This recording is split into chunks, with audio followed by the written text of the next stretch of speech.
Shabbat Shalom à tous. Shabbat Shalom à tous. Et la portion que nous devions étudier et méditer cette semaine-ci s'appelle Kitessa. Il y a plusieurs définitions, plusieurs traductions aussi de l'ordre. Il y a une notion de décompte, vous verrez. Il y a tout un livre qui parle du décompte, mais ici c'est déjà un petit avant-goût, je vais dire. Donc, la paracha pour les nouveaux, c'est une portion des Écritures. Nous suivons la coutume, le rite rabbinique, qui consiste à lire la Torah en un an. Et ils ont découpé en portions. Et chaque semaine, nous avons une portion à lire et à méditer. Ça, c'est pour la Torah. Vous avez aussi les Nevi'im, c'est-à-dire les prophètes, l'équivalent des prophètes, qui rappellent ce qui s'est passé, ce qui a été promis dans la Torah. Et vous avez la Brit Hadashah, la nouvelle alliance, ou l'alliance renouvelée, parce que tout cela a un fil conducteur, évidemment, ça doit nous amener au Mashiach. Et ici, bon, c'est le Kitessa, c'est-à-dire la portion qui part de l'Exode au chapitre 30, verset 11, à Exode chapitre 34, verset 5. Dans l'Haftara, au niveau des prophètes, nous allons lire 1 Roi chapitre 18 verset 1 à chapitre 39, j'ai pas dit quel verset. Ah non, c'est 1 Roi chapitre 18 au verset 1 jusqu'à 39. Ça c'est pour les Askénazes. Les Séfarades, eux, ont choisi Isaïe chapitre 43 verset 7 à 44 verset 5 et le psaume 130 pour terminer notre lecture. Alors de quoi il s'agit ici? Eh bien nous sommes toujours avec Moshe dans le Sinaï. Et l'Éternel va prescrire à Moshe de recenser les enfants d'Israël. D'où Kitessa. C'est ça. D'où le titre de la paracha. En imposant un demi-shekel par tête. Il va lui décrire comment réaliser le bassin d'airain, de bronze pour les ablutions des Kohanim, que nous verrons également dans Vaïkra, dans les Lévitiques. La façon de préparer l'huile d'onction, ça ne se prépare pas n'importe comment. Il faut que ce soit de l'huile vierge, pressée à froid, avec certains aromates, certaines épices, etc., très spécifiques, qui, cette huile est réservée au sanctuaire et à ceux qui la desservent. Et enfin, la composition de l'encens. Dans le temple, vous avez un endroit où on brûle de l'encens. Alors l'Éternel va désigner deux personnes. Il va désigner Betsalel et Oholiab. Déjà, si vous faites une petite étude des noms, vous verrez que ce n'est pas n'importe qui. Betsalel, ça signifie à l'ombre ou sous la protection de l'Éternel. Betsalem, nous sommes créés à l'image de Dieu, ou dans son ombre, c'est Betsalel. Voyez? Et elle, c'est bien sûr Dieu. Et on a aussi Oholiab, qui veut dire Ohel, c'est la tente du Père. Où le Père est dans ma tente. Où le Père est la tente de la tribu de Dan, puisque ici il va y avoir les deux. Il va y avoir deux tribus, tribu de Juda et tribu de Dan, parce que ça ne peut se faire qu'avec l'union de ces deux tribus. C'est une très belle étude à faire aussi voir comment les tribus entre elles peuvent donner cette force et cette cohésion au peuple d'Israël. Alors ces deux artisans vont faire différents travaux, vont être en charge de différents travaux, et le Seigneur va renouveler aussi l'exigence du sabbat comme signe exclusif entre lui, entre l'Éternel et son peuple. Une union, je dirais presque un mariage. Et enfin, le Seigneur va lui donner les tables de la loi. Mais voilà, quand on est dans la présence du Seigneur, le temps passe. Le temps passe très vite quand on est dans la présence du Seigneur. Lorsqu'on est ensemble et qu'on loue le Seigneur, on se sent bien, on voudrait plus quitter. Hein. Et bon, Moshe ne voit pas le temps passer. Mais le peuple, lui, qui est resté au pied du mont Sinaï, commence à s'impatienter. Et le peuple qui ne voit pas Moshe revenir demande aux frères d'Aaron de leur façonner un Dieu qui va remplacer Moshe. En réalité, vous avez deux tendances. Vous avez les Juifs dont l'essence a été donnée par Hachem, et vous avez ce qu'on appelle en hébreu Erefrav, c'est-à-dire toute une multitude de demi-juifs, de non-juifs, et ainsi de suite, qui ont suivi les Hébreux, qui ont suivi les Israélites dans le désert. Et ces gens-là ont suivi Moshe, qui était leur leader. Mais bon, souvenez-vous qu'on vient d'Égypte, là. Et il y a des gens qui ne savent pas faire autrement que d'être sous la coupe d'un autre. Et voyant que Moshe ne redescendait pas de la montagne, ils se sont dit, ça y est, il est mort dans la montagne. Qu'est-ce qu'on va devenir? On est perdu dans le désert. Donc on va retourner à nos anciennes traditions.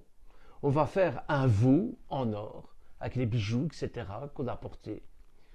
Et ça va être notre Dieu, notre guide, notre leader. Donc, les cris vont parvenir au Sinaï, où l'Éternel dépêche Moshe, qui, prenant connaissance de la faute du veau d'or, brise les tables de la loi. Moshe va redescendre, il va voir ce débauche, il va avoir une sainte colère, évidemment. Il va prendre les deux tables de la loi que l'Éternel a inscrites de son doigt, et il va la briser sur le veau d'or. Et il ordonne à ceux demeurer fidèles à Adonai, parce que ce n'est pas tous qui ont suivi cette voie-là. Certains sont restés, notamment les Lévites, sont restés fidèles à la promesse de Dieu. Et Moshe va demander aux Lévites de passer par le fil de l'épée les rebelles qui ont instauré cette fausse doctrine. Et puis il va remonter dans la montagne, évidemment, encore pendant 40 jours. Et là, l'Éternel décrète qu'il ne résidera plus parmi eux. Il va dire, c'est fini, j'en ai marre de ce peuple, je paraphrase. J'en ai marre de ce peuple, ils n'écoutent pas, ils ne comprennent rien, j'ai beau faire des miracles, etc. Ils n'en font qu'à leur tête, c'est terminé, je les abandonne. Mais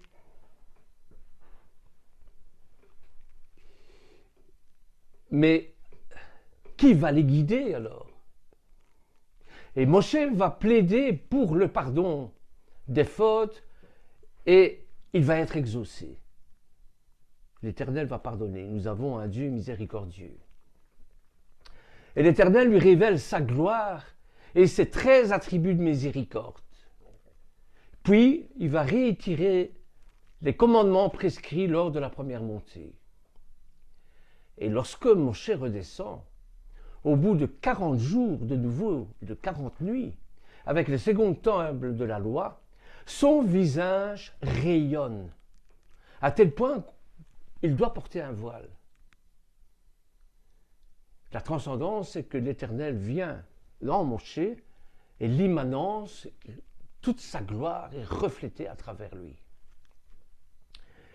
Donc, dans la paracha qui était ça, Moshe doit affronter les conséquences de l'adoration du veau d'or. Et si nous cherchons dans l'Haftara, nous avons un peu l'équivalent. Dans 1 Roi chapitre 18, versets 1 à 39. Et le récit, c'est cette fameuse confrontation entre Élie et les prophètes de Baal, souvenez-vous. Il met au défi les prophètes de Baal, 400 prophètes de Baal. Faites vos incantations, etc. Dressez des autels. Moi, je dresse un autel, je mets du bois, je pique mon roupillon, il s'endort. Et puis, quand il se réveille, il met même de l'eau sur son autel. Quand il se réveille, il dit, bon, maintenant, c'est terminé. On a assez rigolé, les gars. Je vais vous montrer qui est vraiment l'Éternel. Il prie l'Éternel et le feu du ciel descend sur l'autel d'Élie. Voyez? Donc, c'est un peu la même chose que dans le désert. Mais l'accusation d'Élie est davantage portée contre le peuple juif pour son indécision que contre les prophètes pour leur idolâtrie. Voyez? Il les met en défi à travers cette question que j'aime beaucoup et que je me pose très souvent. Jusqu'à quand hésiterez-vous entre deux opinions? Si vous croyez que c'est Baal, eh bien, allez avec Baal. Si vous croyez que c'est Adonai, eh bien, allez avec Adonai. Mais ne clochez pas d'un pied à l'autre. Pourquoi cependant s'adresse-t-il à des hommes partagés entre deux camps plutôt qu'à ceux qui étaient franchement opposés à l'Éternel? Eh bien, dans ce discours, nous examinons les deux péchés.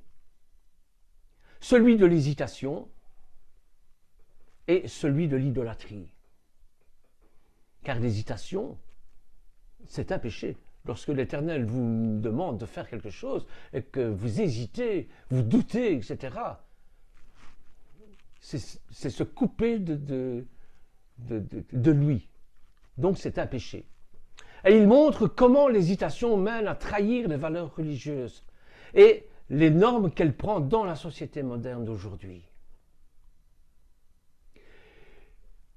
Chez les séfarades, ils prennent Isaïe chapitre 43, verset 7 à 44, verset 5. Et ça nous donne la manière de se repentir de nos péchés. Et donc, le point d'orgue, le point culminant de cette Haftara, c'est la miséricorde divine. Il le dit en Isaïe 43, verset 26, que je cite, « Fais appel à ma mémoire, discutons ensemble. » L'Éternel qui se met à notre niveau pour discuter. Il n'impose pas ses lois. On discute. Prends-toi la parole afin d'obtenir gain de cause. Si tu crois avoir raison, eh bien défends-toi. Montre-moi que tu as raison. Un peu comme Moshe a fait avec l'Éternel. Et Abraham aussi, il a discuté avec l'Éternel. Pour le salut de Lot, pour Abraham, et Moshe pour son peuple. Au verset 27, il nous dit « Déjà ton premier aïeul a failli et les intercesseurs m'ont été infidèles. Je devrais donc réprouver ces princes du sanctuaire, vouer Jacob à l'anathème et Israël aux outrages. » Donc ces vérités nouvelles sont aussi celles qui font le statut nouveau d'enfant de Dieu, dont nous sommes l'objet en Yeshua, comme nous l'a si bien expliqué notre sœur Sentinelle. Que Dieu nous donne chaque jour de vivre d'après elle. En Isaïe 44, écoutez ceci, c'est merveilleux. « Or, écoute Jacob, mon serviteur, Israël, toi, mon élu. Ainsi parle l'Éternel, ton auteur, qui t'a formé dès le sein maternel et qui sera ton appui. Sois sans crainte, ô mon serviteur Jacob, Yeshurun, mon élu. Car je veux répandre de l'eau sur le sol altéré, des rivières sur la terre aride. Je veux répandre mon esprit sur ta postérité et ma bénédiction sur tes descendants. Ils pousseront à travers les herbages comme des saules au bord des eaux courantes. L'un dira, je suis à l'Éternel. L'autre se réclamera du nom de Yaakov. Tel signera de sa main pour le Seigneur et se fera la gloire du nom d'Israël. Waouh! C'est exactement ce que la louange d'aujourd'hui nous a apporté. Hein? C'est cette identité que nous avons en Yeshua. Dans la Brit Hadasha, je n'ai pas pris la Brit Hadasha comme il se faisait. J'ai pris... pourquoi? Parce que la Brit Hadasha, pour le moment, quand ça a été créé, cette liaison, c'était en plein Pessah. Mais nous ne sommes pas à Pessah ici. Donc j'ai voulu mettre le fil conducteur des deux péchés d'idolâtrie et l'hésitation dans la Brit Hadasha, où on en parle également, puisqu'il y a un fil rouge, un fil conducteur. Et c'est dans Matthieu, chapitre 5, versets 36 à 37. J'ai pris le lien. Où il nous est dit dans les Écritures de Matthieu, « Ne jure pas non plus par ta tête, car tu ne peux rendre blanc ou noir un seul cheveu. » Et au chapitre 37, « Que votre parole soit oui, oui, non, non. Ce qu'on y ajoute vient du malin. Que votre parole soit oui. » Et si c'est oui, eh bien, ça doit être oui, ferme, définitive. Si c'est non, eh bien, c'est non. Vous savez comme moi que l'Éternel déteste les tièdes. Il les vomit. Vaut mieux quelqu'un qui dit « Moi, je ne crois pas en Dieu. C'est de la blague, c'est du n'importe quoi. » Que quelqu'un dire « Peut-être bien que oui, peut-être bien que non, je ne sais pas, on verra bien. Si c'est oui, si c'est non. » Non, c'est oui ou c'est non. Je comprends que Yeshua nous donne cette consigne. En commençant sa deuxième lettre aux Corinthiens, Paul dit « Le Fils de Dieu, le Christ Jésus, n'a pas été oui et non. Il n'a été que oui. Et toutes les promesses de Dieu ont été trouvées leur oui dans sa personne. Ainsi, est-ce par le Christ que nous disons à Dieu notre Amen, notre oui? Parce que c'est ça, Amen, hein, ça vient de Emouna, hein, tout le monde le sait, ça.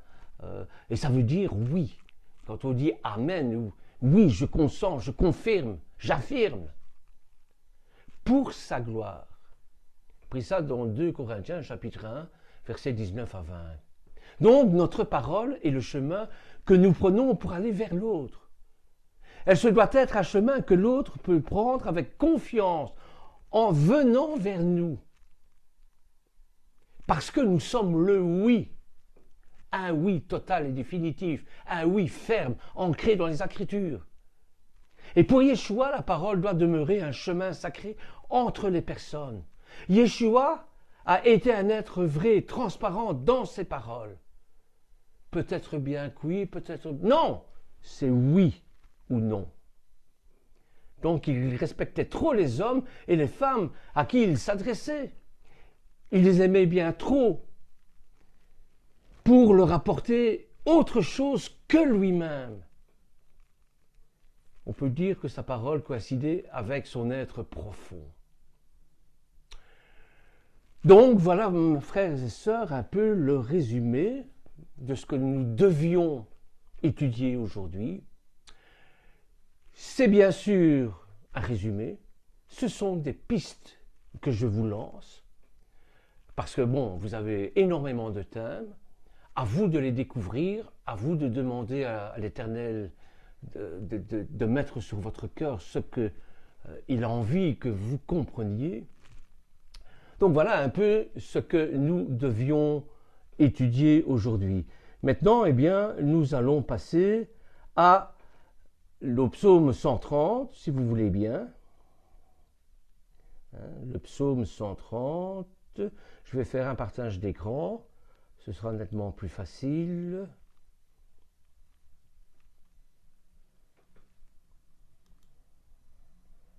C'est écrit tellement petit.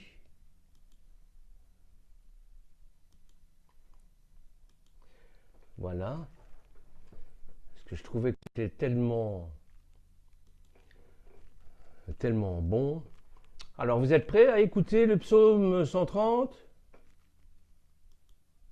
Oui, Écoutez ça. Psaume 130. Cantique des montées. Des profondeurs de l'abîme je t'invoque, Éternel. Seigneur, écoute ma voix. Que tes oreilles soient attentives à la voix de mes supplications. Si tu gardais le souvenir des fautes, Éternel, Seigneur, qui pourrait subsister? Mais le pardon se trouve auprès de toi, afin qu'on te craigne. J'espère en l'Éternel, mon âme espère, et je m'attends à sa parole. Mon âme compte sur le Seigneur, plus que les gardes ne comptent sur le matin, que les gardes ne comptent sur le matin. Israël, attends-toi à l'Éternel, car la bienveillance est auprès de l'Éternel, et la libération abonde auprès de lui. C'est lui qui libérera Israël de toutes ses fautes. Amen.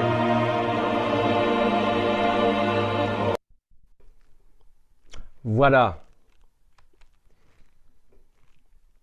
Amen, amen. Donc nous retenons qui tissa. Qui dit Amen. ça? Quand tu prendras C'est ou ça. le décompte C'est ça. ou Quand le décompte. le décompte, quand On tu a entendu compteras. parler de la miséricorde. On a entendu parler du veau d'or. Et j'aimerais que nous discutions un peu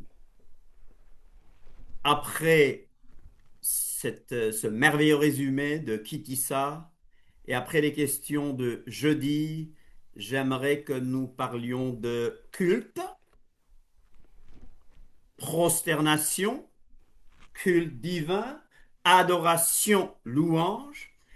Alors, je vais, avant qu'on se dise Shabbat Shalom, j'aimerais demander à cette personne de nous aider dans des lectures.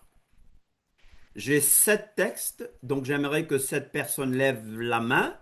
De préférence, les personnes qu'on n'entend jamais. Vous savez, on ne voit pas toujours l'écran étendu. Donc, Nel déjà va prendre un passage. J'ai encore besoin de 6 personnes. 6 personnes. Chantal, tu prendrais. Johan, déjà. On a encore besoin de 5 personnes. Gabriel. 3, 4. Audric, ça fait 4 personnes, donc on a encore besoin. Voilà, donc voilà. C'est bien alors.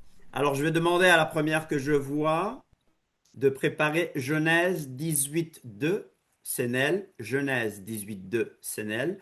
Genèse 18.2, Sénel. Exode 18. 18-2. Genèse 18.2, Nel. Yes, OK? j'arrive. Attends, oui. Alors, Exode. Attends, Genèse. attends, attends, attends. Attends, c'est pas maintenant. Ah, ok. Pardon. Exode. Exode 18.7, ce sera Johan. Exode 18.7, ce sera Johan. Matthieu 2.11, Audric. Matthieu 2.11, Audric. Myriam, Jean 4, versets 22 à 24. Jean 4, versets 22 à 24. Christo, tu prendras Hébreu 1.6. Hébreu 1.6, Christo. Ruth, Apocalypse 19.10. Ruth, Apocalypse 19, 10. Je crois qu'on a besoin d'un autre lecteur, d'une autre lectrice ou d'un autre lecteur. Ruth, donc tu prends Apocalypse 19, 10. Un autre lecteur? Quelqu'un qui lève. C'est vrai, Gabriel. Oui, Gabriel. Gabriel va prendre Apocalypse 22, 8 à 9. Gabriel, Apocalypse 22, 8 à 9. Voilà. Ça va? Alors, on peut tous débloquer nos micros et nous saluer par des saints baisers. Shabbat Shalom. Shabbat Shabbat shalom, shalom. Shabbat shalom à tous. Shalom à tous. Shabbat shalom. Shabbat shalom.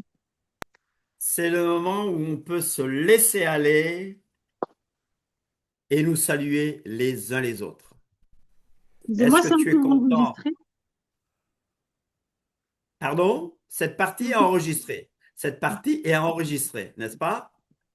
Donc, et tout à l'heure, il y aura un désenregistrement avec des chants et où on peut dire d'autres choses. Cette partie, elle est enregistrée. Amen. Donc, de quoi parlons-nous aujourd'hui? De quoi parlons-nous aujourd'hui?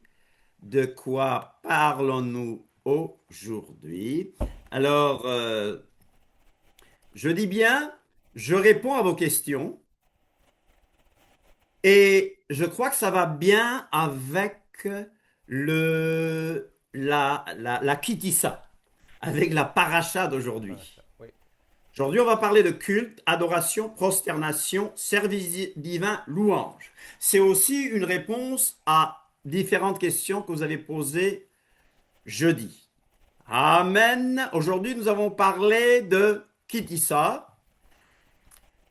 Et en présentant cette paracha, vous avez reconnu le veau d'or. Il y a beaucoup de choses à dire sur le veau d'or, parce que le veau d'or représente bien sûr l'apostasie, représente le faux culte, représente le culte de l'argent, représente l'évangile Mercedes, l'évangile de la prospérité.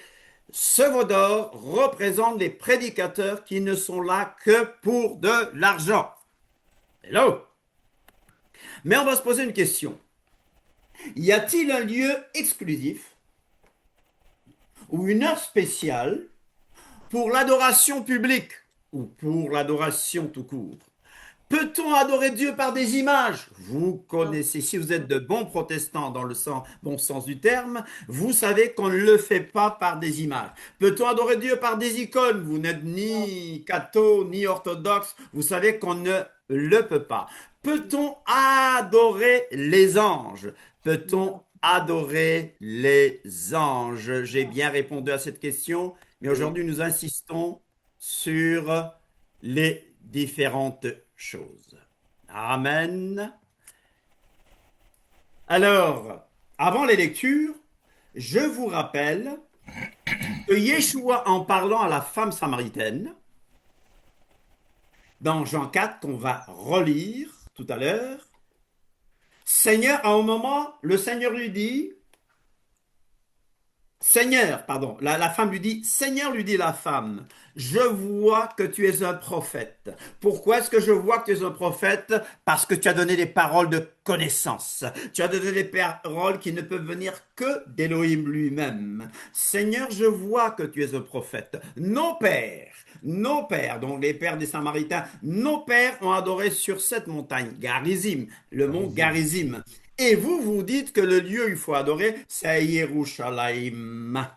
Femme, lui dit Yeshua, crois-moi, l'heure vient où ce ne sera ni sur cette montagne, donc ni à Yerushalayim, ni au mont Garizim, ni à Yerushalayim, ni sur le mont Moria, n'est-ce pas? Que vous adorerez le Père. Que vous adorerez le Père. Alors, ça ne vient pas de chez moi, le bruit. Hein? Alors là, vous me voyez un peu au mur des lamentations. Et vous savez que nos amis évangéliques n'aiment pas ça.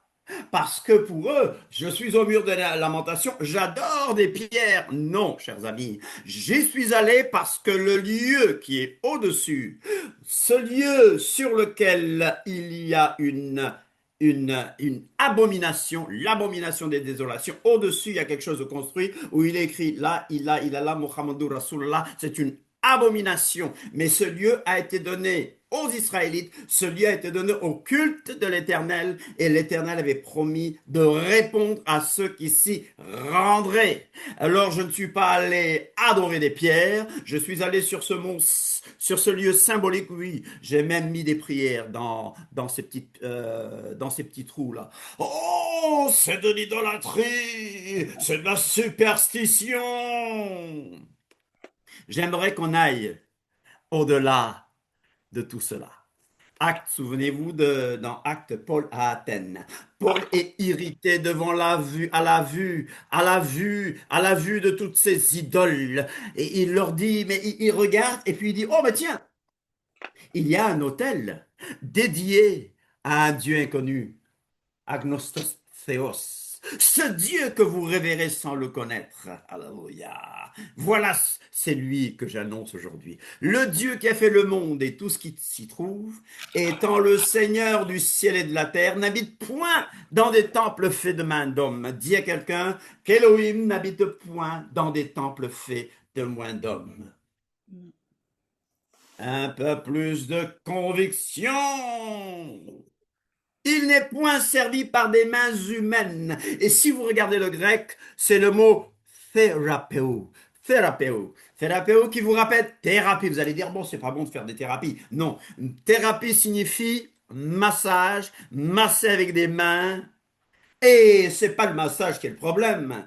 Ici, Paul nous parle de la manipulation. Il y a des gens qui servent Dieu pour le manipuler.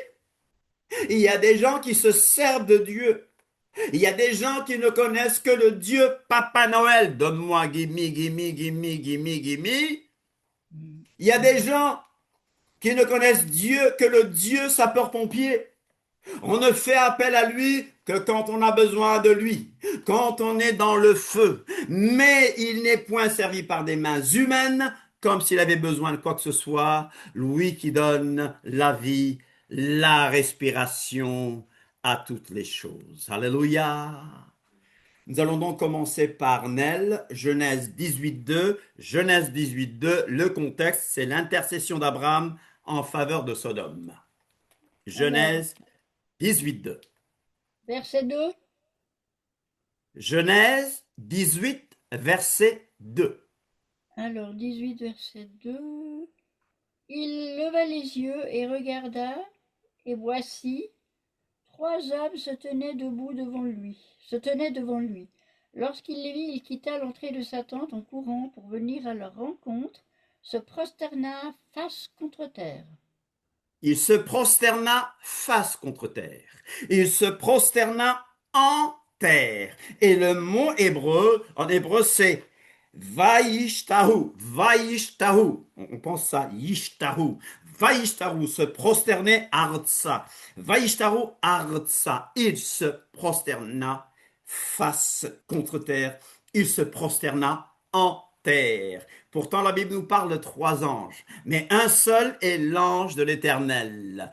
Exode 18.7, la personne qui lit Exode 18.7, il s'agit de Moïse et de son beau-père. Donc Moïse et Jéthro.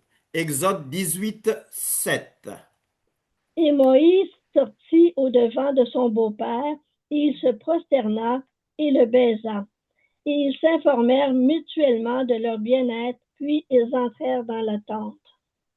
Alors, Moïse se prosterna. Encore une fois, vaishtahu, yishtahu. Il se prosterna et il le baisa. Matthieu 2.11, vous allez dire, mais il ne commente pas. On commentera beaucoup, n'est-ce pas? Pour le moment, nous lisons des textes que nous avons déjà lus jeudi. Matthieu 2.11, il s'agit des mages, des sages venus d'Orient, des sages qui étaient venus sûrement d'Iran, de la Perse. Des sages viennent de la Perse. Donc, je dis bien Matthieu 2.11. Matthieu 2.11, enfance de Yeshua HaMashiach. Les sages sont à Bethléem. Il y a l'épisode d'Hérode. Ils sont là. Regardez bien de quoi il s'agit. Matthieu 2, 11. Le verset 10 dit, quand ils aperçurent l'étoile, ils furent saisis d'une très grande joie. On continue avec le passage. Au verset 11, ils entraient dans la maison, virent le petit enfant avec Marie, sa mère se prosternait, vit le petit enfant avec Marie, sa mère, se prosternait et l'adorait. Ils ouvrirent ensuite leur trésor et lui offrirent en prison de l'or, de l'encens et de la myrrhe. Ok, d'abord, la Bible ne parle pas de trois mages. C'est pas le sujet aujourd'hui, mais j'en profite, n'est-ce pas? On ne dit pas qu'il y avait trois mages. On ne dit pas qu'il s'appelait Melchior, comment vous appelez ça? Gaspard et Melchior, n'est-ce pas? Et d'abord, regardez bien, ils entrèrent dans la maison. Ils n'entrent pas dans la crèche ou dans l'étable. Ils sont déjà dans la maison. Ça se passe au moins 2 ans après. Ils virent le petit enfant, n'est-ce pas, etc. Ils se prosternèrent. Le mot grec, ou le verbe grec, c'est proskuneo. Proskuneo, n'est-ce pas? D'abord, ils se prosternèrent, pesontes proskuneo. Ils se prosternèrent et l'adorèrent. L'adorèrent, c'est proskuneo. Ils se prosternent et l'adorent. Donc, les mages viennent et adorent l'enfant Jésus. Je n'aime pas l'enfant Jésus parce qu'il n'est plus dans une crèche. Nous savons qu'il est assis à la droite du Père et que bientôt il reviendra pour juger les vivants et les morts. Alors nous allons maintenant dans Jean 4. Jean 4, vous savez que c'est l'épisode de la femme samaritaine qui voit que Yeshua est vraiment un prophète. Jean 4, versets 22 à 24. Amen. Shalom à tous. Je le lis au nom Shalom. puissant de Yoshua Mashiach. Amen. Vous adorez ce que vous ne connaissez pas. Nous adorons ce que nous connaissons, car le salut vient des Juifs. Mais l'heure vient, et elle est déjà là, où les vrais adorateurs adoreront le Père en esprit et en vérité. En effet, ce sont là les adorateurs que recherche le Père. Dieu est esprit, et il faut ceux qui l'adorent en esprit et en vérité. Amen. Alléluia. Amen. Alors, je vous parle du verbe grec. Il y a beaucoup de choses à dire sur ce texte. Vous adorez ce que vous ne connaissez pas. Vous, les Samaritains, vous, les chrétiens, vous adorez ce que vous ne connaissez pas. Mais il va dire le salut vient des Juifs. Mais je vais mettre l'accent sur le mot adorer. Encore une fois, c'est le mot proskuneo. Proskuneo, adorer. Ici, nous parlons de la vraie avodat. La vraie avodat kodesh. Avodat kodesh, le vrai culte. Avodat kodesh. L'idolâtrie, c'est avodat zara. Ici, nous parlons de la vraie adoration, de l'avodat kodesh. L'avodat kodesh est une activité du cœur en esprit et en vérité. Hébreux 1.6, les anges et Yeshua. Hébreux 1.6, les anges et Yeshua. Hébreux 1.6. C'est bon. Et de nouveau, lorsqu'il introduit ce premier-né dans le monde, il dit que tous les anges l'adorent. C'est postoneo, ça aussi. C'est proskuneo, bien sûr. Bon, le mot complet, c'est proskunesatosan, mais on va rester simple. Proskuneo. Alléluia. Que tous les anges d'Elohim l'adorent. Adorent Yeshua HaMashiach. Merci, Christo. Apocalypse 19, 10. Je crois que c'est Ruth. Apocalypse 19, 10. Alors Vous je connaissez me le jetai contexte? à ses pieds pour l'adorer. Et il me dit, garde-toi de le faire, je suis ton compagnon de service et le compagnon de tes frères, qui ont le témoignage de Jésus. Adore Dieu, car le témoignage de Jésus est l'esprit de prophétie. Donc, et moi, Jean l'apôtre, Jean le visionnaire, Jean le prophète, Jean l'apôtre que Yeshua aimait, et je tombais à ses pieds pour l'adorer. Et bien sûr, c'est quel mot? C'est quel verbe? Proskuneo encore, pour l'adorer, mais il me dit, garde-toi de le faire. Je suis ton compagnon de service et celui de tes frères. Proskuneo, Elohim. Proskuneo, Adonai, Alléluia. Car le témoignage de Yeshua est l'esprit de la prophétie. Ce n'est pas l'objet de notre étude, mais je vous dis toujours que nous avons tous l'esprit de la prophétie. C'est le premier niveau de la prophétie. Si tu as le témoignage de Yeshua, tu as l'esprit de la prophétie. Mais ici, qu'est-ce qui se passe? L'ange, cet ange qui a révélé des choses à Jean, refuse l'adoration. Il refuse la proskunesis. Un passage qui lui ressemble, Gabriel 22, 8 à 9. 22, 8 à 9, c'est déjà la fin des temps. Ici, c'était juste avant Armageddon. Dans Apocalypse 19, c'était juste avant Armageddon. Et maintenant, nous allons voir après Armageddon.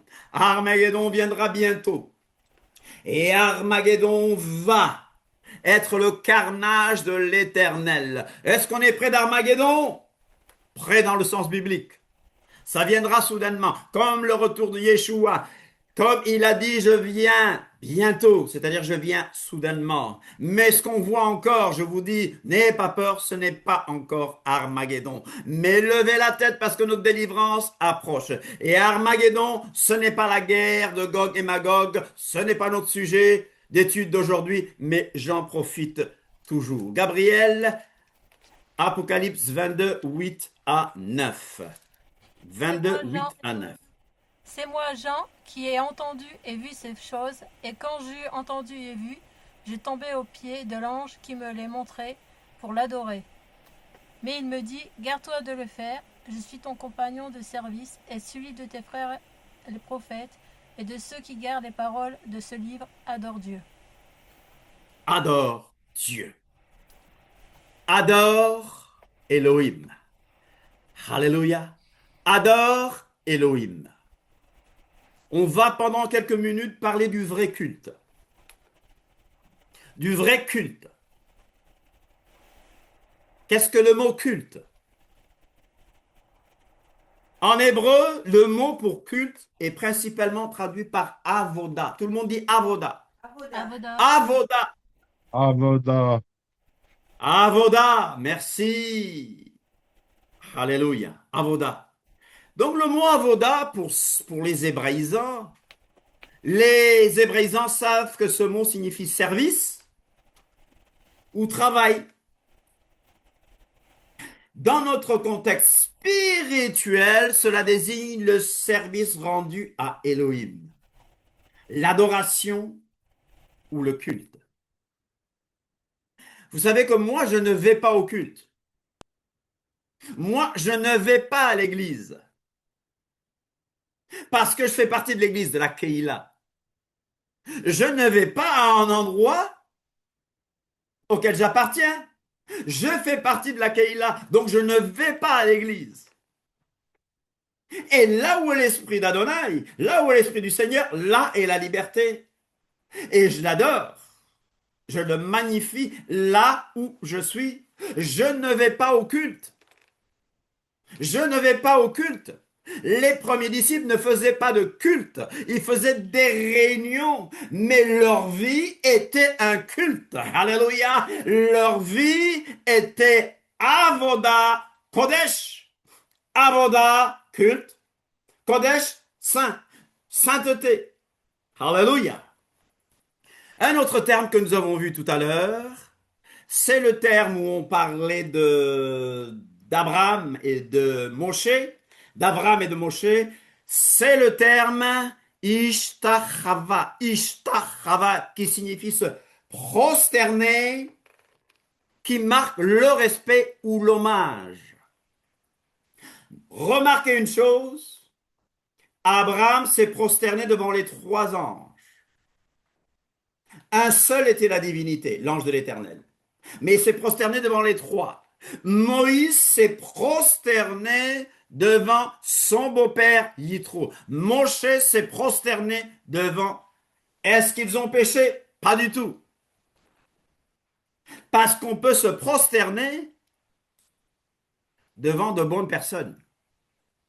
Ne te prosterne pas devant les idoles. Ne te prosterne pas devant les statues de Bouddha. Ne te prosterne pas devant les crucifix ou devant les croix. Moi, quand je vois un défunt, je fais un signe de respect. Même quand je vois un corbillard. Je marque du respect. Alors, quelle est la différence entre avoda et la prosternation? Avoda, service. Culte, travail, aussi utilisé pour le travail profane. Hein? D'accord? On est d'accord? Il y a un mot araméen pour le khan, culte, adoration, service. Mais on va penser à d'autres choses. Alors, j'attire l'attention de ceux qui dirigent la louange, l'adoration, mais ça nous intéresse nous tous. Il y a le mot shaka, se prosterner, adorer. Et je rappelle que dans le contexte biblique, le mot culte est lié à l'idée de servir Elohim et qu'on a alors le verbe avad. Avad. Et il y a des gens qui s'appellent avad quelque chose. Je prends dans la Bible, par exemple, il y a un livre qui s'intitule Abdia, Abdia, serviteur de Yah. C'est pas le seul, on peut en trouver beaucoup. Abdia, serviteur de Yah. Alors je continue avec la même idée. Quand l'Éternel, Exode 13, 5, quand l'Éternel t'aura fait rentrer dans le pays des Cananéens, des Étiens, des Amoréens, des Éviens, des Jébusiens qu'il a juré à tes pères de te donner, pays où coule le lait et le miel, tu rendras ce culte. Et le mot c'est avoda, à l'Éternel dans ce même mois. Quel mois? Quel mois? Vous avez le contexte? On trouvera le contexte. En grec, par contre, le mot grec, le mot culte en grec, c'est le mot latreia. Latreia. Service, culte rendu à Dieu. Ou le mot treskia. Religion, culte. Et il y a d'autres termes que nous avons vus tout à l'heure comme proskuneo. Adorer, se prosterner. Alléluia. Mais faites attention au mot latreia. C'est ce mot-là qui donne latrie ou idolâtrie. Idolâtrie signifie le culte des idoles. Latreia, treskia. OK? Vous suivez? Proskuneo, adorer, se prosterner, vénérer. Il y a d'autres termes comme sebomai, révérer, vénérer, adorer. Il y a un mot que nous connaissons tous, c'est le mot liturgia, qui donne liturgie, c'est-à-dire service sacré, etc., etc., etc. Qu'a dit Yeshua au Satan? Dans Matthieu 4, après ces 40 jours et 40 nuits de jeûne, Yeshua dit au Satan, Yeshua lui dit, retire-toi de moi, Satan. Ah, Satan, car il est écrit, tu adoreras, proskuneo, le Seigneur ton Elohim, et tu le serviras, la très haut en grec, lui seul. Tu adoreras Adonai, tu adoreras le Seigneur. Mais c'est lui seul que tu serviras comme un culte. Est-ce qu'on ne peut pas dire j'adore quelque chose? J'adore le chocolat, voilà, voilà. Je ne suis pas idolâtre. Mais je ne rends pas un culte au chocolat. Heureusement. Sinon, je serais un chocolâtre. Je suis un chocophage. Je suis un chocophage parce que j'aime le chocolat. Le bon chocolat, c'est le chocolat noir à 80, 90%. Ça, c'est les chocophiles qui aiment ça. Le chocophage, il mange tout. Le chocolat au lait et tout. Toi, tu aimes? Chocolat au lait. Tu aimes le chocolat au lait, donc t'es chocolâtre. Pardon. Chocolat blanche. Voilà. Mais ce que je veux dire, on peut dire j'adore. Mais que veut dire adorer? Est-ce que tu as la même idée de l'adoration envers Akadosh Baruch Hu? On entre dans un autre domaine. Le culte ne peut être rendu qu'à Elohim seul. Alléluia. Vous allez me dire, mais le passage de Yeshua, là, ça, là, Yeshua dit, car il est écrit, tu adoreras, tu vas me dire, c'est où dans la Torah, n'est-ce pas? Y a-t-il un passage de la Torah qui dit exactement ce que Yeshua dit ici? Yeshua fait une synthèse. Yeshua nous rappelle ceci. Dans Deutéronome 6.13 déjà, nous avons le commandement d'adorer Dieu, d'adorer Elohim, l'Éternel, et de servir uniquement l'Éternel. Exode 20, 3 à 5. Vous connaissez le premier commandement? Dans Exode 20, vous savez qu'on parle des 10 paroles, ce qu'on appelle les 10 commandements. Et le premier commandement, souvenez-vous qu'Exode 20 nous dit, je suis l'Éternel, ton Elohim, qui t'ai fait sortir du pays de Mitzraïm. Tu n'auras pas d'autre Dieu devant ma face. Le premier commandement interdit d'avoir d'autres dieux et de les servir. Tu n'auras pas d'autre Dieu devant. Tu n'auras pas d'autre Elohim devant ma face. Et après, ça continue. Tu ne te feras pas d'image taillée ni de représentation, n'est-ce pas? Représentation. Alors moi, avec l'IA, il y a une pullulation. Ma femme rit à cause d'IA. Qu'est-ce qu'il y a de si drôle quand je parle de l'IA? L'IA, c'est bien quand ça dit des choses sensées. Mais quand l'IA fait des dessins de Yeshua, c'est de l'avoda zara. Avoda zara, idolâtrie. Est-ce qu'on peut avoir des croix? Je ne porte plus de croix parce que la croix, ça choque les juifs. Nulle part la Bible nous dit de mettre une croix pectorale. Ok? Bien que quand je mettais une croix dans les avions, dans les aéroports, avec ma tête d'arabe terroriste, quand les douaniers voyaient ma croix, ils étaient apaisés. Ah non, non, lui, c'est pas un terroriste. C'est la réalité, ça vous fait rire. Mais je n'ai plus la conviction de porter une croix pectorale. Parce que Yeshua nous a jamais dit de porter une croix pectorale. Quand il nous dit de porter notre croix, c'est-à-dire de renoncer à nous-mêmes. Bon, maintenant, j'ai ça, n'est-ce pas, qu'on appelle... C'est quoi ça? Le signe messianique de l'église de Jérusalem. Le symbole messianique. Ah, ben, je ne le connais pas. Je pensais que c'était le Magen David que tu avais autour du cou.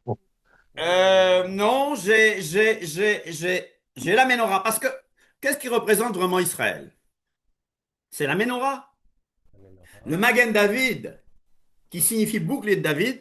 Déjà, j'aimerais dire aux gens, le Magen David n'est pas un symbole occulte.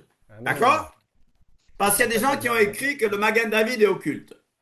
C'est pas le Oui. Ça vient après. J'ai écrit un article là-dessus. Ça vient après. Mais une chose est sûre, la menorah représente très bien Israël. Après la menorah, donc, il y a ce petit poisson ictus, Jesus Christos ou Iosoter. mais je ne le porte pas comme quelque chose qui me protège. D'ailleurs, jamais la croix, j'ai jamais connu quelqu'un dans nos milieux qui adorait la croix. Le crucifix, c'est déjà autre chose.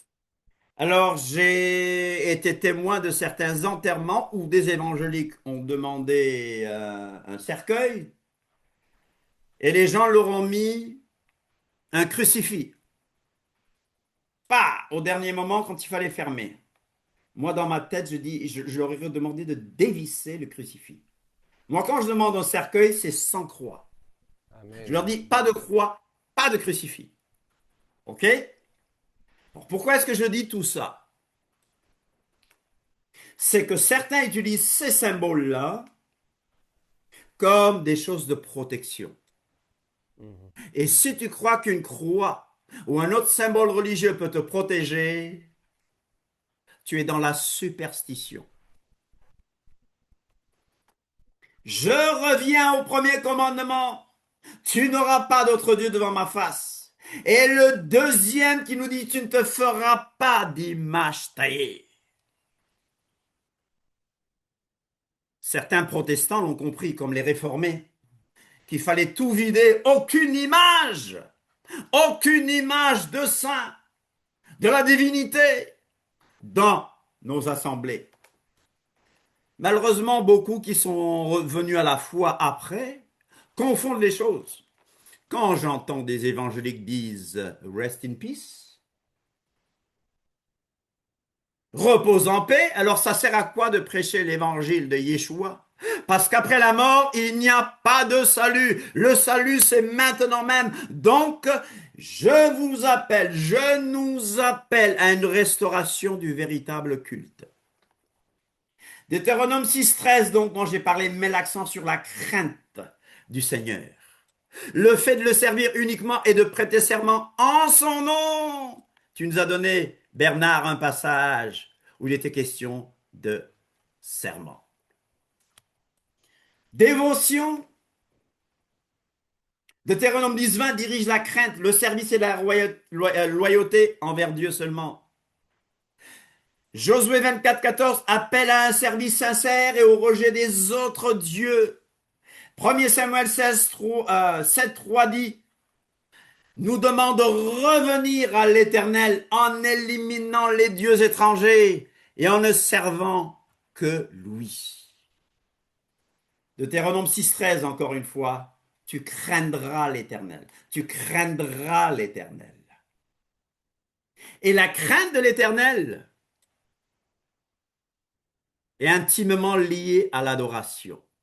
Tu craindras l'Éternel, ton Elohim, et tu le serviras, Ta'avod, et tu jureras par son nom. Je parle d'une crainte révérentielle. Yeshua dit tu adoreras. Yeshua donc nous parle de l'adoration comme de notre niveau. Une crainte révérentielle, une crainte pieuse, une crainte avec révérence. Révérer, c'est honorer. C'est traiter avec un profond respect. Le nom et la personne de l'Éternel. La révérence est un respect profond, une vénération. Le mot culte, dans la Bible, le mot culte est intrinsèquement lié au temple de Jérusalem. OK? Temple de Jérusalem, c'est le Beth Amikdash. Beth Amikdash. Tout le monde dit Beth Amikdash. Beth Amikdash. Beth Amikdash. Merci. On ne peut pas parler de Beth Amikdash qui veut dire maison de sainteté ou maison de sanctification sans parler de la Mishkan. Mishkan qui veut dire la demeure, le tabernacle. Donc le culte est intrinsèquement lié à la Mishkan et à la Beth Amikdash. Le temple de Jérusalem constituait le centre spirituel, théologique et sacrificiel de la vie juive jusqu'en l'an 70. Quand on parle du mont Sion, le mont Sion, en fait, c'est pas vraiment le mont Sion parce que le mont Sion est de l'autre côté, mais c'est le mont Moria, est considéré comme l'unique lieu choisi par Elohim pour y établir sa résidence et recevoir les sacrifices. Ça, c'est dans la première alliance. Alors, Paul va nous parler de cela, les Israélites. Il va nous parler de son peuple, de ceux-là qu'il aime, qui sont israélites, à qui appartient l'adoption.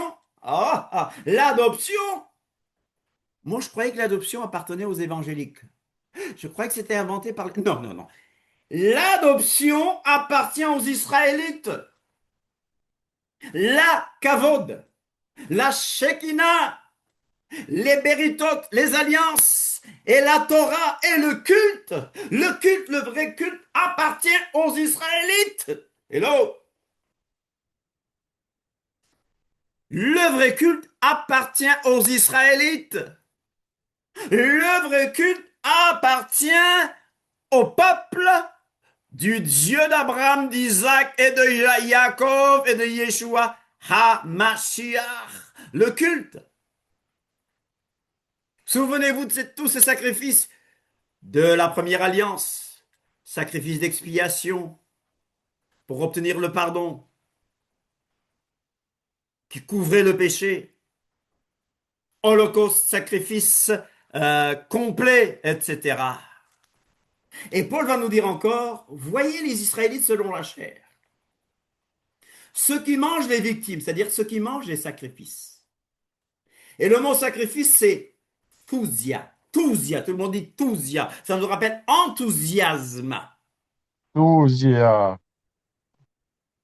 Ne sont-ils pas en communion avec l'autel? Après, il continue et dit, car les circoncis, c'est nous qui rendons à Elohim notre culte, là très haut, par l'esprit d'Elohim, qui nous glorifions en Yeshua HaMashiach et qui ne mettons point notre confiance dans la chair. Alors certains vont dire, voilà, vous voyez, on a remplacé Israël, les vrais juifs c'est nous, tout le monde déteste les juifs, et tout le monde va être juif. Bernard, tu comprends ça? Tout le monde les déteste, tout le monde va être comme eux. Non, je comprends pas, non. Il y a des noirs qui s'appellent Black Hebrews, Oui. des noirs américains, qui disent que les vrais juifs c'est eux, les vrais hébreux c'est eux. Il y a des Africains qui disent, non, les vrais Hébreux, c'est nous. Vous êtes des faux Hébreux. Vous êtes des Khazars. Vous êtes venus d'Europe et tout. On est des extraterrestres pour eux. On a quoi? J'ai compris, moi, vu qu'ils revendiquent tout, que Israël, c'est en Afrique et tout ça, nous, les Blancs, Oui. les peaux plus clairs, on vient de d'autres planètes, toi. En Ouais. fait. C'est ce que Nous ça allons fait. rester à ce que la Bible nous enseigne. Alléluia. L'Église des païens n'a pas remplacé Israël. Israël, c'est Israël. Et là, Paul parle des Juifs qui sont en Mashiach. Et les autres sont-ils là? Non, vous pouvez avoir accès. Vous le savez comment? Relisez Romains 11. Mais Paul revient et dit lesquels célèbrent un culte. Là très haut. Image et ombre des choses célestes. Selon que Moshe en fut divinement averti lorsqu'il allait construire la Mishkan, et soin lui fit-il dit de faire tout d'après le modèle qui a été montré sur la montagne. Parce que tout ça, le culte terrestre là, était l'image de quelque chose de plus grand, des choses qui sont dans le ciel. Ombre et image des choses qui sont dans les cieux. Alors moi, je suis enthousiasmé parce que je vois qu'il y a quelque chose de supérieur, que la Torah en Yeshua, que quand Yeshua remplit la Torah de son sens profond, il nous a donné le sens profond, il nous a donné la vraie interprétation de toutes choses. La première alliance avait aussi des ordonnances relatives au culte, l'atreya et le sanctuaire terrestre. Hello! C'est une figure pour le temps actuel, où l'on présente des offrandes et des sacrifices, qui ne peuvent rendre parfait sous le rapport de la conscience celui qui rend ce culte. Qu'est-ce que Moïse a fait? Ou plutôt, qu'est-ce que le grand prêtre a fait? Il fit pareillement l'aspersion avec le sang sur le tabernacle et sur tous les ustensiles du culte. Mais tout ça, pour quoi faire? Hébreux 10, 22. Autrement, n'aurait-on pas cessé de les offrir prospéro? Parce que ceux qui rendent ce culte-là de la première alliance, étant une fois purifiés, n'auraient plus eu aucune conscience de leur péché. Mais voilà le sens profond. Voilà le véritable sacrifice. Et voilà la restauration du vrai culte en Yeshua HaMashiach. Dis à quelqu'un, il n'y a qu'un seul sacrifice sanglant qui sauve. Il n'y a qu'un seul sacrifice sanglant qui sauve. De même, Mashiach s'est offert une seule fois en sacrifice pour porter les péchés de beaucoup d'hommes, et il viendra une seconde fois, non plus pour ôter les péchés, mais pour sauver ceux qui attendent de lui leur salut. Hébreux 9, 28. Que font nos amis cathos? Tous les jours, ils offrent un sacrifice qu'ils appellent sacrifice non sanglant. Mais ils oublient une chose, que Mashiach, notre Korban Pessah, alléluia, notre Korban Pessah, notre sacrifice de Pâques, a été immolé. Et nous allons encore faire ce repas spécial en utilisant, pour ceux qui veulent, ce récit qui va nous aider à prendre ce repas spécial de Pessah. Hébreux 10, c'est en vertu de cette volonté que nous sommes sanctifiés, alléluia, nous sommes sanctifiés, purifiés par l'offrande prosphora du corps de Yeshua HaMashiach une fois pour toutes. Une fois pour toutes. Dis à quelqu'un, tu es sanctifié, tu es lavé. Nous, les disciples de Yeshua HaMashiach, sommes sanctifiés par son Korban Nefesh. Korban Nefesh, offrande de son corps. Tout le monde dit Korban Nefesh, offrande de son corps. Korban Nefesh, une fois pour toutes. Alléluia. Lui, Yeshua, après avoir offert un seul sacrifice pour les péchés, s'est assis pour toujours à la droite d'Élohim, attendant désormais que ses ennemis soient devenus son marchepied. Yeshua HaMashiach s'est assis à la droite d'Élohim après avoir offert un seul korban chataïm, un seul korban chataïm, un seul korban chataïm, c'est-à-dire sacrifice pour les péchés. Hébreux 10, 12. Hébreux 10, 14. Car par une seule offrande, il a amené à la perfection pour toujours ceux qui sont sanctifiés. Par une seule offrande, Korban, par une seule offrande, Korban Yeshua, a amené à la perfection pour toujours ceux qui sont sanctifiés. Or, là où il y a pardon des péchés, il n'y a plus d'offrande pour le péché, plus rien à rajouter. Son sacrifice est parfait. Et aujourd'hui, je vous dis une chose, adorons-le en esprit et en vérité. Louange et adoration. Louange et adoration. Alléluia. Je veux l'adorer. Et l'adoration, d'après ce que nous avons vu en hébreu et en grec, implique aussi bouger. Hello. Il y a une action physique. On se prosterne. On n'est pas figé. Je demanderai à Bernard et à David de nous préparer une petite chose sur les prières juives, Amida, etc. Pourquoi est-ce que les Juifs se balancent? Préparez-nous quelque chose. Parce que j'aimerais qu'on insiste sur la prière, l'adoration et la louange. Le terme clé, shachar, proskuneo en grec, nous disent de nous courber, de nous prosterner, d'embrasser même la main. Il y a service, il y a dévotion. Shacha, se prosterner. Abad, servir. Un mot qui est vilain, mais c'est de l'hébreu. Kagad signifie se prosterner ou rendre hommage. Je reviens, proskuneo. Littéralement, embrasser vers, envoyer un baiser, se prosterner. C'est le mot qu'on a trouvé par exemple dans Jean 4, 20 à 21. Latréo signifie servir, rendre un culte. Sebazomai signifie adorer, vénérer. Proskuneo, littéralement baiser vers l'avant. Adorer. Sebazomai, admiration révérentielle et crainte. Alléluia. Alléluia. Une crainte révérentielle. Il y a un autre mot, eusebeo, qui vient de Sebazomai. Piété, révérence. Latréo, service rendu à Dieu. L'éturgue, même définition. Mais la vraie adoration et l'offrande de soi, c'est quoi?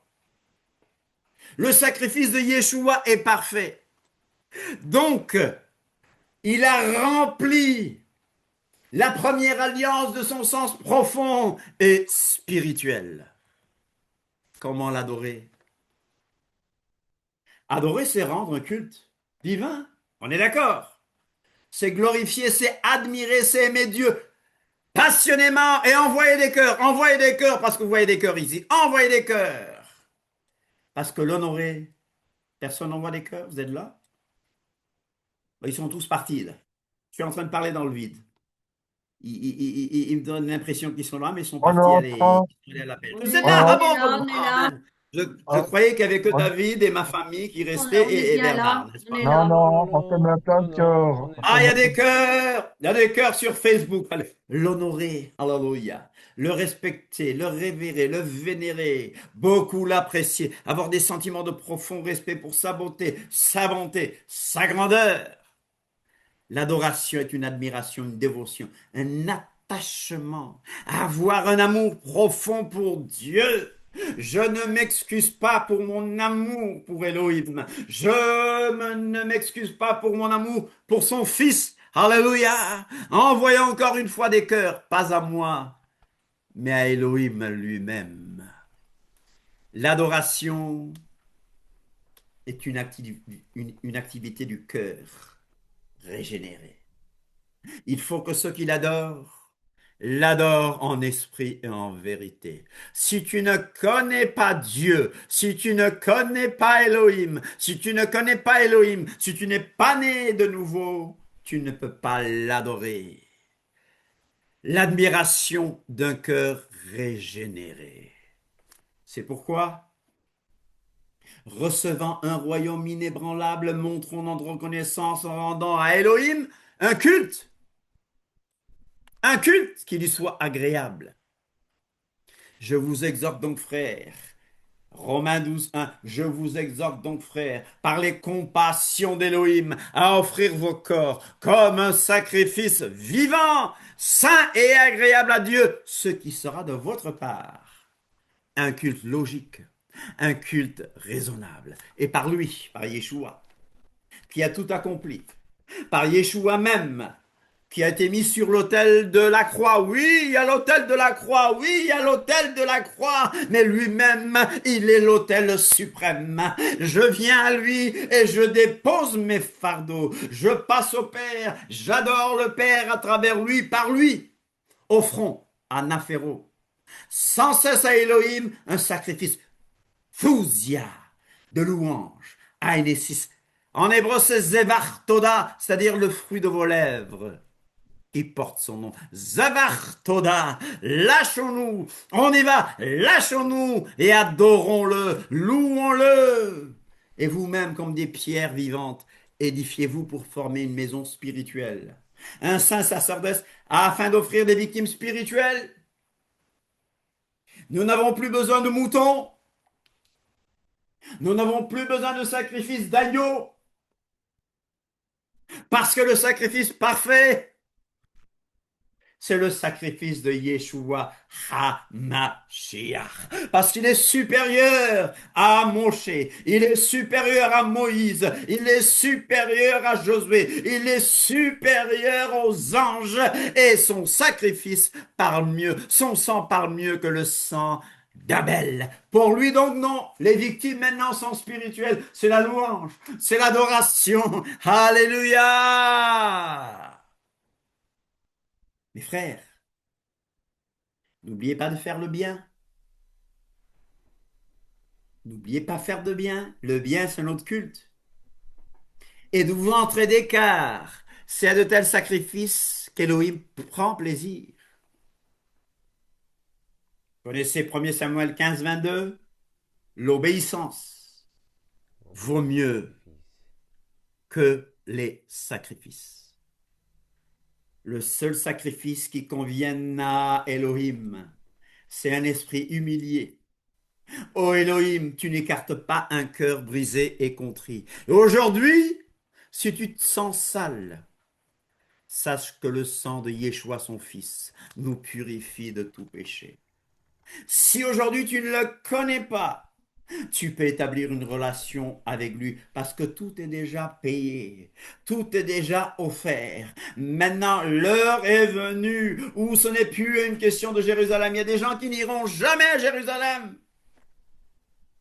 Il y a des gens qui n'iront jamais à Jérusalem. J'ai demandé à ma femme aujourd'hui si elle veut qu'on aille en Israël. Elle m'a dit non, pas ces temps-ci quand même, pas ces temps-ci, pas tout de suite. Bientôt, mais elle ne veut pas aller à Jérusalem maintenant. Il y a beaucoup de gens qui mettront jamais les pieds à Jérusalem. Mais Kadosh Baruch Hu, le Saint, béni soit-il, est partout. Et nous avons accès par le sacrifice parfait de Yeshua HaMashiach. Et je peux le louer là, même si je ne parle pas hébreu. Moi, j'aime l'hébreu. Moi, je vous dis, l'hébreu me fait pleurer. La première fois que j'ai vu la terre d'Israël, j'ai été ému. La première fois que j'ai vu Jérusalem, j'ai été ému. La première fois que je laissais ma belle-mère dans la chambre, je suis sorti très tôt le matin pour pouvoir voir ce lieu avec le temple. Ouh, alléluia! C'est moi, c'est moi. Ma femme a eu peur. Elle a cru que c'était la fin du monde. Mais j'étais ému. Mais revenons au véritable culte. Faisons comme Élie. Rebâtissons l'autel de l'Éternel qui a été terrassé, rasé par les fausses doctrines, par le péché. Je vais m'arrêter là, mais les prochaines fois, je continuerai encore avec la louange et la prière. Je dis souvent, si j'ai trop parlé, si j'ai donné trop de mots hébreux et trop de mots grecs, non, je m'en excuse pas. Ma femme me dit, non, je m'en excuse pas. Moi, je vais m'en excuser. Mais sache tout simplement, sache tout simplement que l'esprit d'Elohim est là. Et que le sang de Yeshua, son fils, nous purifie de tout péché. Qu'Elohim est esprit. Et que pour l'adorer en esprit, en vérité, il faut être régénéré. Respect. Notre Père qui est aux cieux. Pas notre copain dans la rue, notre Père qui est aux cieux. Avinu Sheba Shamaim. Le vrai culte, c'est un culte en esprit et en vérité. Yeshua a rempli, a accompli tout ce culte qui pointait du doigt le Fils d'Élohim. Ce culte-là, il était bon, mais c'était l'ombre et l'image. Alléluia! Oh, le Shabbat aussi, c'est image. Non, le Shabbat, c'est pas l'image. Le Shabbat, c'est le 4e commandement. Oh, Christ est notre Shabbat. D'abord, c'est écrit où que Christ est notre Shabbat? Nulle part. Oh, mais il donne le repos. Alléluia. Il donne le repos. On n'a plus besoin de faire Pessah parce que Yeshua est notre Pâque. Il est notre Corban Pessah. Il est notre sacrifice de Pâques. Mais il nous a dit, faites ceci en mémoire de moi. Dans quelques jours, nous allons nous mettre à table. Tu seras là pour Pessah, ma chérie? Tu seras là pour Pessah? Nous avons encore, toi tu aimes beaucoup Pessah. D'ailleurs, ma fille, là, que vous voyez, quand elle était petite, quand on se réunissait dans les maisons, elle disait, Dieu est là, Dieu est là. Et je prophétise que tu vas redire ça, ma fille. Dieu est là, Elohim est là, Elohim est là. Alors, dis-le fort, dis-le fort, Dieu est là. plus fort, plus fort. Dieu est là. Il Alléluia. est là. Dieu, Il est alléluia. Vous là. l'avez entendu sa voix? Jésus est là. Amen. Amen. Amen. Donc, Moïse s'est prosterné devant son beau-père, mais Moïse n'a jamais servi le beau-père comme s'il était Dieu. Christo? Oui, j'aimerais revenir au tout début, quand il y a eu le mot avoda, et puis ça m'a fait tilt avec le dernier avda. Est-ce que c'est la Ah, racine? Abdallah, non, non, non, je ne suis pas un spécialiste, mais ça n'a rien à voir. Abdallah, c'est la coupure.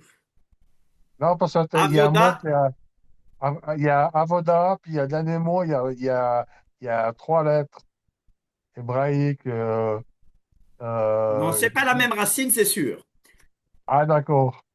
Avoda, ça va avec Abdia. Hmm. Ouais, ouais. Comment on appelle les esclaves ou les serviteurs en hébreu encore? Les Savet, Donc, Avedim, les Avodim. Bien Avodim. sûr. Ok. Et nous sommes des Avadim, des serviteurs d'Elohim. Avadim, des serviteurs d'Elohim. Donc, Mhm. ça va ensemble. Avad, Avoda, Avadim, Abdia, Abdia. Il y a d'autres Abdia, noms, c'est. hein. Ouais. Abdia, etc. Il y a d'autres Ben, noms ça, avec c'était. Ab, Ob, n'est-ce pas? Mais Oui, Abd signifie serviteur ou esclave dans le d'accord. bon Oui, sens du c'est terme. ça, parce que t'avais donné avoda, et après, il y avait trois mots hébreux, non, je croyais le mot grec, et puis le tout dernier, c'était marqué en parenthèse, puis ça, c'est abdia.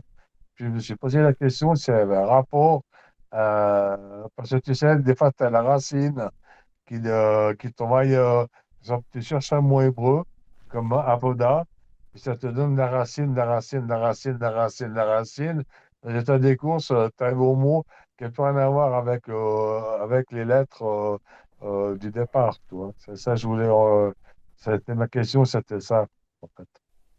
Voilà, Avoda, Abd, etc., etc. Et soit dit en passant, le père de Mohammed s'appelait Abdallah. Donc même avant la venue de l'islam, ils avaient déjà le mot serviteur d'Allah. Soit dit en passant, hein. Voilà, Oui, oui, Abdallah, oui, oui. Abdel, serviteur d'El. Abdel Karim en hébreu, c'est serviteur du Tout-Puissant. Abdel Karel. Donc, c'est des mots sémitiques Hmm. qui se ressemblent. Voilà. D'accord. Merci beaucoup. Adore Dieu. Adore Elohim. C'est-à-dire, adore. Avoda Kodesh. Elohim seulement. Tu peux pas aimer les autres plus qu'Elohim. Même ta famille. Moi, j'aime beaucoup ma femme, hein. Si, Voilà. Mais j'aime Dieu plus que toi. je sais. Tu Mais savais, t'es pas jalouse. Non, jamais. Dieu, Dieu, Alors, j'ai juste dit j'adore ma femme, mais je ne l'adore pas comme une déesse. Le seul que j'adore comme Elohim, C'est c'est Dieu. Akadosh. Amen. Baruch Hu. Alléluia. Amen, amen, mais amen. juste à côté une chose, c'est que quand mon épouse elle m'a dit, est-ce que tu m'aimes? J'ai fait oui, mais après Dieu. Après Dieu, hein, tout, Et- c'est Dieu d'abord. Dieu d'abord. ah oui, Dieu est ah le oui, premier. d'abord, ouais. Amen. Amen, amen. Au revoir à ceux qui sont sur Facebook. On vous donne rendez-vous à mardi. Et mardi, Bernard va aborder un sujet qui est très important. On a expliqué que nous n'enseignons pas la Kabbale, mais il va nous Amen. donner des notions qui nous permettent d'avoir des ponts pour rapporter l'évangile aux kabbalistes et aux juifs Amen. en général. Il y a certains qui disent qu'il ne faut pas prêcher l'évangile aux juifs. La première chose pour prêcher l'évangile, c'est les aimer déjà Oui. Oui. et leur montrer que nous faisons Torah. Si tu es un idolâtre, si tu as un Messie gréco-romain aux yeux bleus, bon, quels que soient les yeux, c'est pas grave. J'ai des enfants qui ont des yeux verts, c'est pas les yeux. Mais si tu as un Messie gréco-romain qui n'a plus rien à voir avec le Yeshua HaMashiach, tu ne vas pas attirer les Juifs. Les Juifs, en ce moment, sont en train de se poser beaucoup de questions sur Yeshua HaMashiach. Ils se rendent compte de plus en plus que la Brit Hadasha, le Nouveau Testament, est un livre juif. Hallelujah, de plus en plus. Mais c'est pas en regardant les statues par-ci par-là qu'ils traitent d'Avodazara, mais c'est plutôt par ce mouvement parmi les Nazaréens et beaucoup d'évangéliques qui vont aux sources maintenant de la Torah. Nous devons les rendre jaloux. Amen. Et c'est pas une évangélisation, vous savez, dans notre groupe, comment on appelle notre groupe là, Racines hébraïques, il y a des gens qui sont là que pour publier leurs propres choses. Et vous savez ce qu'ils font? Ils se mettent à nous prêcher l'évangile, comme si nous étions des juifs qui ne connaissions pas l'évangile. C'est drôle, hein? C'est de l'idiotie. Et ils sont contents. J'ai prêché l'évangile à un juif. Mais ils s'y prennent tellement mal. Ils s'y prennent tellement mal. La meilleure chose, c'est de venir comment apporter l'évangile. Et la meilleure façon d'apporter l'évangile, Voilà. c'est de faire comme Yeshua a fait, de marcher comme Yeshua a fait. Et être témoin surtout. Être un témoin de Yeshua. Alléluia. Témoin de ce qu'il a fait dans notre vie. Amen, amen. Voici la persévérance des saints, ceux qui gardent les commandements d'Élohim et l'émouna de Yeshua. Amen. Amen, amen, amen. Amen. 17h42, j'ai un peu trop parlé, mais vous me pardonnez. Place à la louange. Amen.